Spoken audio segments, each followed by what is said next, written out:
Hello everyone, Jeremiah Hughes here from Team Locust, and I want to go and show you the things we've been working on this past week. A lot of stuff we've been working on is balancing, the stats, the health, the damage intakes, and stuff like that to make sure the game was fun to play, but there was equal amount of risk involved as well. But at the same time, if the player was to get overwhelmed and there was a lot of risk and danger, we want to give that player an opportunity, a fair opportunity to get out of that danger as well. So we upgraded a couple of our summons and stuff and our projectiles. Of course, with this, we have also, of course, added the cooldown to make it where you can just spam the summon, but we also increased the mana cost of a lot of the projectiles and toggle or mess with their damage outputs as well. Some of the other things we've done is we found a bug in our summon, two bugs actually. Well, not two bugs, one bug, which was the player was able to summon while out of health, but they had died and the game over menu wasn't up yet. So the player is able to actually still use their summon and then spawn back and all the enemies are dead. The other thing that we've made happen is the player was being able to get killed while using their summon, and we didn't think that was very fair. We wanted the summon to be that go-to thing to get out of sticky situations and turn the tide of battle. So we made the player go immune during this time. Let me go and jump into the level so you can see me demonstrate a few of these things. But also, we've upgraded the Earth Dungeon quite a bit in the look. The layout's the same now, but the river now flows through it, and we just gave it a complete overhaul as far as aesthetics go. And we want to make it, visually pleasing to the player. So we'll go up here and we'll get in a fight real quick. I do want to show you some of the summons, so I'll let them beat me down. And as you can see, as I use it, I'm actually immune, so even though they're hitting on me, they can't actually do any damage. Of course, it freezes all of them except for the fire minions. The fire now actually does damage over time. The skeleton's really easy to kill. There's a ton of them, but that's so that the player can actually gain hit point or health and mana back by killing them. And then the minions are much tougher to kill. So right now it feels real good. As you can see, I am losing a fair amount of health, so it is very dangerous. But at the same time, I'm able to fight them off, get out of there, regen up, or whatever I need to do. Go ahead and use the fire summon. It also looks different now. And that's pretty much it. That's what we've been working on. Our projectiles all look different. The summons look different. And then we balance the stats and stuff. And upgrade the visual looks of quite a bit of our levels. There's a couple bugs, as you just saw, that we are working on getting fixed. Very simple. We forgot to add a collider to that. But that is being repaired as we speak. I really hope you enjoyed. We really enjoyed getting this far in the project. I'll see you next week.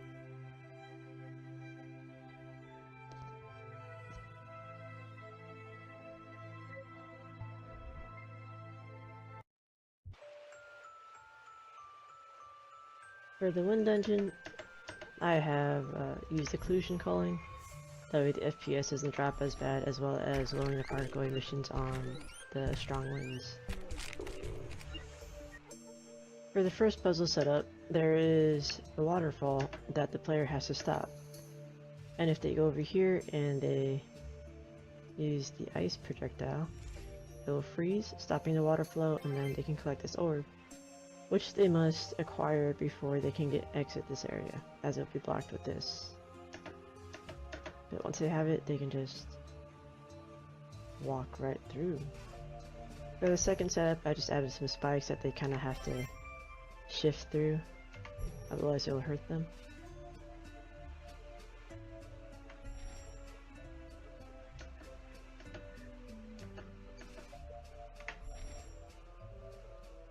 I kind of expanded the hidey holes to have some more things to interact with instead of just waiting and hiding.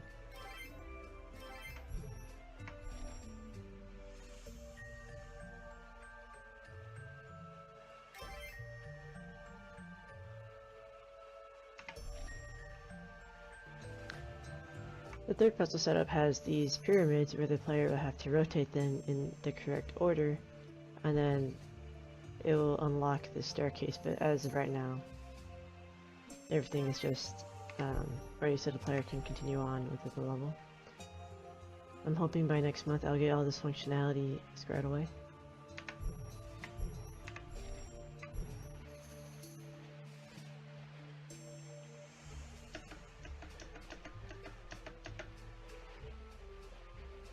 For the river, the player just has to shoot the ice projectile at the waterfall, and then they can continue forward to fight the boss.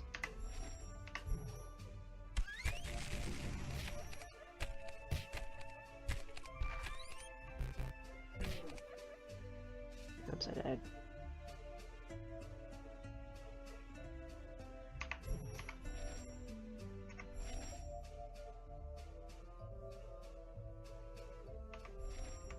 And once that happened, I already got the wind gem, and then they can go to the next level.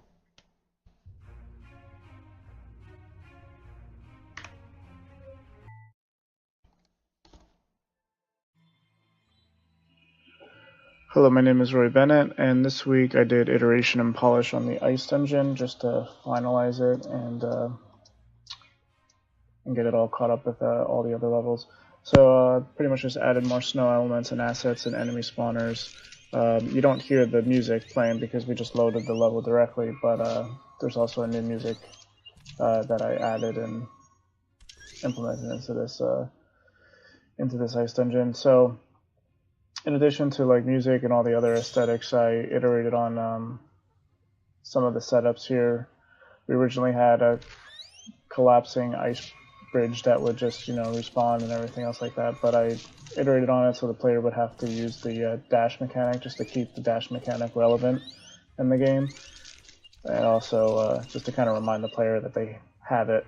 So if we go to this checkpoint here, it triggers a dialogue and encourages the player to use the dash mechanic, so the player will have to dash across and run. They also can fall through and die, as you just see that I just did right there. But they dash across, they run, and then they can make it to the other side.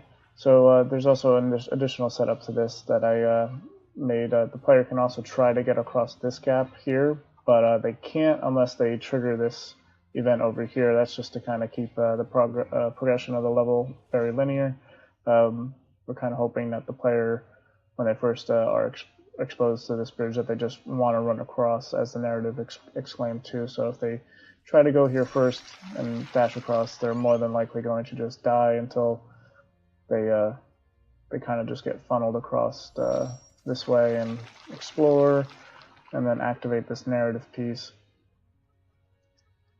They're told that they're missing a lever, and that we get to go back across this, and then now we can cut across to this area. So it's just to kind of refine setups like that, just to keep the player on track and deal with any case scenarios, because we don't want the player skipping ahead and exploring too openly. It'll just open up too many variables, and we're really tight on time. So we're just trying to keep everything very linear and keep the almost kind of keep the player on rails here, just to prevent any issues from occurring. Just additional enemy spawners in this area.